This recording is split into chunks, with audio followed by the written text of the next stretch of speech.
Alright, so this is what we're going to be replacing. As you can see, it is not looking in the best of shape. A bit too close for it to focus. But yeah, so as you can see, these are shorter than the usual ones, so somebody's just figured out a car that has shorter drop links and put them on. Probably off another Toyota, but yeah, so that's what we're going to be changing. So here is exactly why you want custom length drop links. As you see, I'm running coilovers, and this is obviously the car's off the ground right now, so we're at full, what is classed as full droop, which means if the car was to, say, theoretically jump in the air, the suspension would be all the way down as far as possible.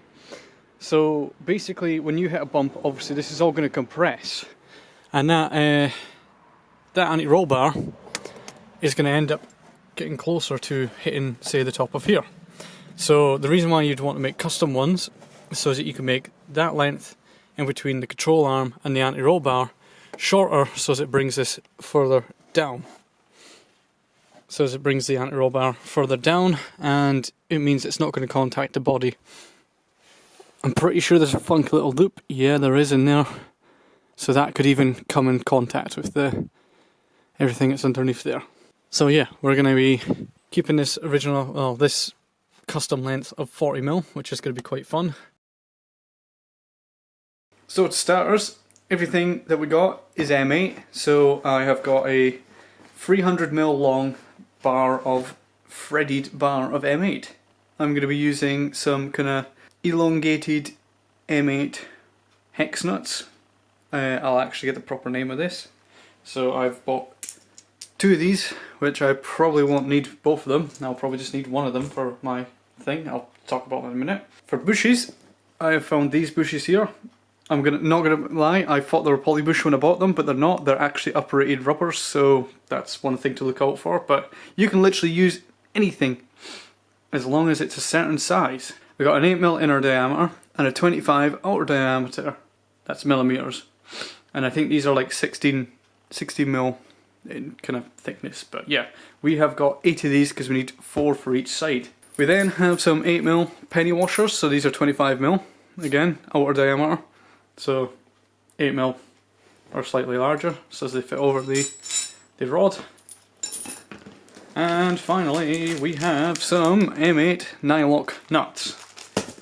You can use other things other than rubber bushes. You can buy a big tube or a cylinder of polybush, polyurethane, or I can't remember what it actually is classed as, but basically you get different types of hardness of it as well. So if you wanted to go for, say, some really strong polyurethane, you could just change these out to that. You can buy a big cylinder of it, and then you could cut it, drill a hole, you can cut it to whatever height you want the bush to be. Yeah, this just gives you a lot more play, a lot more messing about if you want. If you want to go for something like this, where obviously these rubbers are going to last a lot longer than the original ones because there's a lot more rubber to them, and it also means that once the top part squishes off and these might become loose in the actual suspension, you can just then tighten it back up so that you get more life out of these, basically. So we're currently at 59, so I'm going to have to cut this middle bolt here down 19mm so as we can get to 40. But keeping in mind that these bushes will compress under load when it gets tightened up. So I'm just going to still aim for the 40mm, but keep in mind when you're making your size that these bushes can compress a bit. But as we've seen, the smaller the better for me. And there we are, we have 40mm. And as you can see, I still have 2 of them elongated hex nuts, because I've just ground down some of the Nyloc nuts, because I thought save them for another day. Got spare lock nuts, so I might as well do it. So yeah, that's us at 40mm. So I'm going to get the old ones off in the car, put this one on, and see how much of this I need to chop off. Because obviously that's going to be far too long. Alright, so this is the first test fit, and as you can see, the top looks pretty good. The top looks pretty not in focus.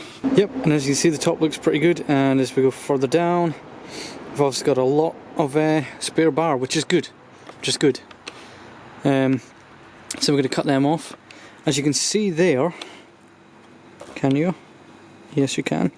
I'm using some of the original hardware because if you don't, for instance, the hole is obviously a lot bigger than an M8, so you kind of got to use the original fittings. So come on, focus. Alright, excuse the lighting, but this is basically the final product. So we've stole these off the old Bush anti-roll bar links. Those two there. That's basically that, and that's a exploded view. So to put this together, we are start with a washer, bush, then your anti-roll bar goes in this bit here, and you get your round dome one, and then you put that, my fingers are the anti-roll bar, then that goes on top of the anti-roll bar, then you've got another bush, then we've got a washer that's went missing. I'll steal one off of here, washer, and then a Nyloc nut to hold it all together. And then for the bottom it's exactly the same, so washer, bush, then the control arm, and then the little cap dome goes in between the control arm and this bush, and then the bush again, and then a Nyloc, and that's it. That's how it goes together. So I was looking at it, I thought there would be an M8 going all the way through, but there's not. So if you wanted to upgrade this even further, instead of using like an M8, you could use an M10, and then that would give you a stiffer, less flexible bit of metal in between everything. Give you a bit more rigidity that way. You could use better bushes. You could, yeah, the world is your oyster when it comes to this. But yeah, no, I would tell you that the overall length when I'm finished with it, but because if you're buying bushes, there might be different bushes, so like your size is obviously going to vary, but that size there for me was 40mm, so it was. I still need to check the original Yaris, but yep, let's go throw these on the car anyways then. It's a frosty day, but yeah, so to get in at these, you need to jack up both sides of the car so the car's completely off the ground. So once you got the car jacked up on both sides, this make sure there's no tension on any bits of the anti-roll bar. So what you want to do, loosen off your anti-roll bar links, and then push up the anti-roll bar, pull the top bit out, slide the bottom bit out from up and under. That's how you get these in and out. But yeah, pretty simple.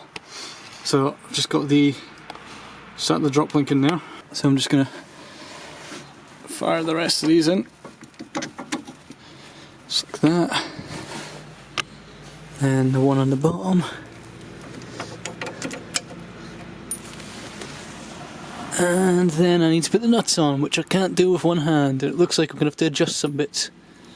So yeah, I'm gonna put the camera down, put the nuts on. Alright, that's it in. It was a bit of a pain, to say the least. Well, no, it wasn't actually. It was quite funny because I had to put a 30mm spanner on the middle, a 30mm socket on the bottom, and a 30mm adjustable ratcheting, on the top. So yeah, I need to go back and forward between the two, measure out how much I've tightened them down so that I can kind of get a preload kind of setting. But I think it's just crushing the bearings, the bushes if anything. The actual height set, to be fair.